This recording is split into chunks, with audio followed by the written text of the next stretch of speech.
এখানে বলা হচ্ছে এ একটা বিন্দু, বি একটা বিন্দু, সি একটা বিন্দু, তারা একটা বৃত্তের উপর অবস্থিত হচ্ছে এবং বৃত্তের কেন্দ্র ও ত্রিভুজ এবিসি এই তিনটা বিন্দু দিয়ে যে ত্রিভুজটা হয় সেই ত্রিভুজের ভরকেন্দ্রের মধ্যবর্তী দূরত্ব বের করা লাগবে। তাহলে আমাদের এবিসি যেহেতু দেয়া আছে, আমরা ত্রিভুজের ভরকেন্দ্র ইজিলি বের করে ফেলতে পারি, রাইট? তিনটা বিন্দুর ভুজগুলোর যোগ করে 3 দিয়ে ভাগ করে দিলে ভরকেন্দ্রের ভুজ পেয়ে যাব। কোটিগুলোকে যোগ করে 3 দিয়ে ভাগ করলে আমরা ভরকেন্দ্র কোটি পেয়ে যাব। সিম্পল।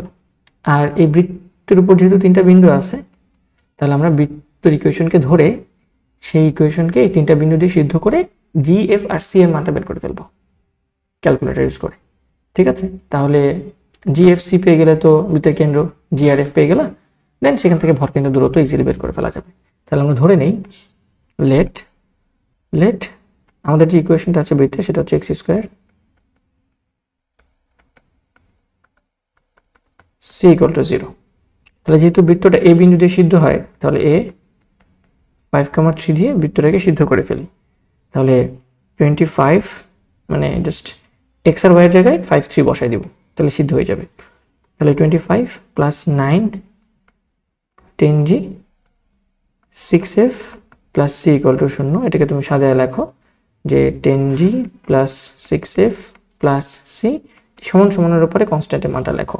25 আর 9 হচ্ছে 34, সো উপাশে চলে গেলে -34 পাবো। 1 নম্বর ইকুয়েশন। আবার বি বিন্দু দিয়ে সিদ্ধ করো। বি হচ্ছে -2,0। এটা দিয়ে যখন আমরা সিদ্ধ করব তখন আমরা পাবো -2 কে স্কোয়ার করলে 4 প্লাস 0 2gx, x এর মান -2, সো এটা হবে -4g, f এর মান তো 0 প্লাস c এর মান ইকুয়াল টু 0।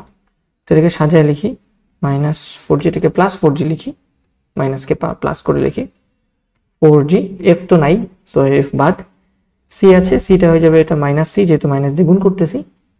এখানে কনস্ট্যান্ট কত? এখানে হচ্ছে 4, যেহেতু মাইনাস দিয়ে গুণ করছি তো -4 হয়ে যাবে এবং এটা উপাশে চলে গেলে +4 সমান সমান 4। 2 নম্বর ইকুয়েশন। আর 3 নম্বর ইকুয়েশন, c দিয়ে সিদ্ধ করো। c হচ্ছে 1,1, সো 1,1 দিয়ে সিদ্ধ করলে আমাদের এখানে ইকুয়েশন আসবে 1 square plus 1 square plus 2g plus 2f plus c equal to 0। So এটাকে সাজায় লিখলে 2g 2f প্লাস c, 2 কে ওপাশে নিয়ে যাব, 1 আর 1 যোগ করলে 2, এটা ডান সমান ওপাশে চলে গেলে -2। এই 3টা ইকুয়েশন। সো এখন আমরা যদি সলভ করার চেষ্টা করি, সলভিং 1 2 and 3, 3টা ইকুয়েশন সলভ করে ফেললে আমরা ক্যালকুলেটর ইউজ করে ফেলি। ক্যালকুলেটর ইউজ করে মানটা বের করার চেষ্টা করি। এটা একটা সিম্পল ইকুয়েশন এবং আননোন হচ্ছে 3টা। প্রথম ইকুয়েশনে জি এর সহগ 10, এফ এর সহগ 6, সি এর সহগ 1, কনস্ট্যান্ট হচ্ছে -34। দ্বিতীয় ইকুয়েশনে জি এর সহগ 4, এফ এর সহগ 0, সি এর সহগ -1 এবং আমাদের কনস্ট্যান্ট হচ্ছে 4। তৃতীয় ইকুয়েশনে জি এর সহগ 2, এফ এর সহগ 2, সি এর সহগ 1 এবং কনস্ট্যান্ট হচ্ছে -2। সো এক্স এর মান আসে 9 বা জি এর মান ইকুয়েশন সলভ করলে 9, এফ এর মান আসবে, এফ এর মান আসতেছে কত? -26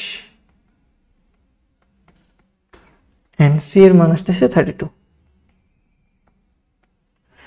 সুতরাং জি এফ পেয়ে গেছি, যেহেতু আমাদের আর কিছু দরকার নেই, আমরা ডিরেক্টলি বলতে পারি যে আমাদের সেন্টার, এই বৃত্তের যেই কেন্দ্র আছে সেন্টার, সেই সেন্টার হচ্ছে -g,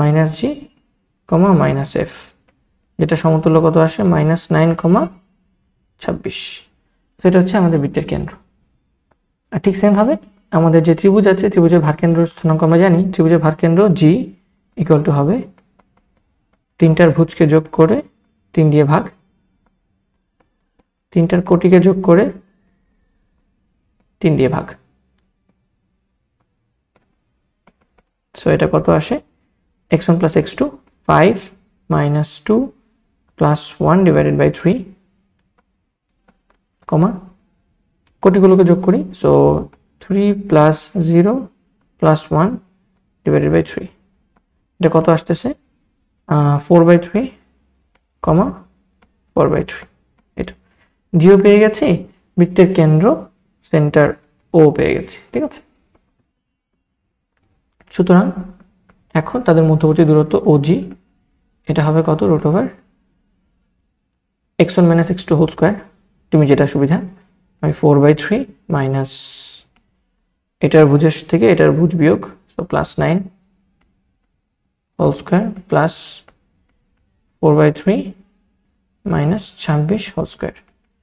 সো এটাকে তোমরা ডিরেক্টলি চাইলে ক্যালকুলেটর করতে পারো, বা তোমরা যদি একটু সহজ করে করতে চাও তোমাদের ইচ্ছা, ঠিক আছে।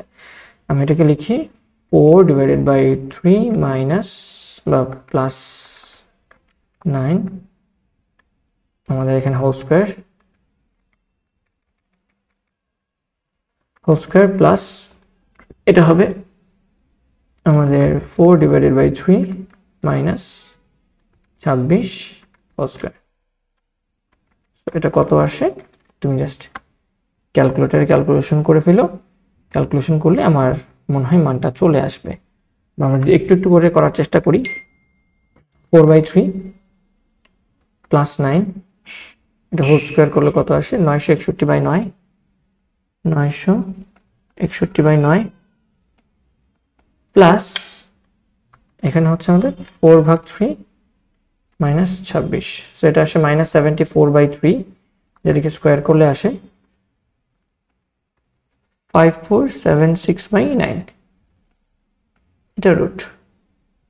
তো নিচেরটাকে রুট করলে তো লসাগু করলে তো 9, আর আমাদের হচ্ছে তোমার কত আসে 5476, তার সাথে যদি আমি 961কে যোগ করি উপরে আসে 6437,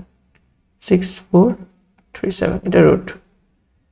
তো আমার মনে নিচেরটাকে √9 করে দিলেই 3 হয়ে যায়, আর উপরটাকে যেরকম আছে সেরকমই রাখে, √6437/3।